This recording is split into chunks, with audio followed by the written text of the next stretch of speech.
Hello all, ഏവർക്കും Suvya Chinnu YouTube ചാനലിലേക്ക് സ്വാഗതം.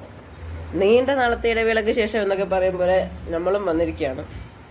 നമ്മളുടെ വീട്ടിലെ ഡ്രാഗൺ ഫ്രൂട്ട് വീണ്ടും പൂവിട്ടിരിക്കുകയാണ്.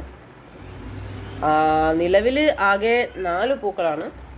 ഭാവിയിൽ ചിലപ്പോൾ ഇനിയും പൂവിട്ടേക്കാം, മുട്ടിട്ട് വെക്കാം. ഓക്കെ, പ്രമേഹ രോഗികൾക്കും കഴിക്കാൻ പറ്റുന്ന ഒരു ഫ്രൂട്ടാണ്. Fibre, vitamin C, calcium, iron ഇവയൊക്കെ ധാരാളമായി അടങ്ങിയിട്ടുള്ള ഒരു ഫ്രൂട്ടാണ്. കടയിൽ നിന്നും വാങ്ങുമ്പോൾ നമുക്ക് ഇത്രയും ടേസ്റ്റ് കിട്ടില്ല. നമ്മൾ വീട്ടിൽ തന്നെ ഒന്ന് നട്ട് പരിപാലിച്ച് അതിൽ നിന്നൊരു ഫ്രൂട്ട് എടുക്കുന്നതിൻ്റെ ടേസ്റ്റ് അത് വേറെ തന്നെയാണ്. ഇവിടെയായിട്ടൊരു ചുവപ്പ് മൊട്ട് വരുന്ന പോലെയാണ് തോന്നുന്നത്.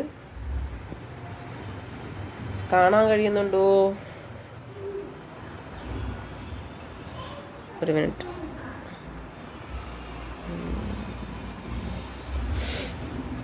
നമ്മളിതിന് വളമായിട്ട് കൊടുക്കുന്നത് കോഴിക്കഷ്ടം മാത്രമാണ്.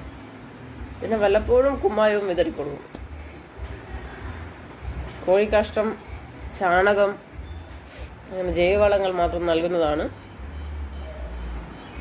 നല്ലത്. ഞാൻ അങ്ങനെയാണ് ചെയ്യാറ്. ഒരു 10-15 ഒരു തടിയിൽ നമ്മൾ 3 ചെടിയെയാണ് കയറ്റി കൊടുത്തിട്ടുള്ളത്. ഒരു 10-15-20 ഒക്കെ കിട്ടാറുണ്ട് നമുക്ക്. വീഡിയോ കണ്ടതിന് എല്ലാവർക്കും നന്ദി.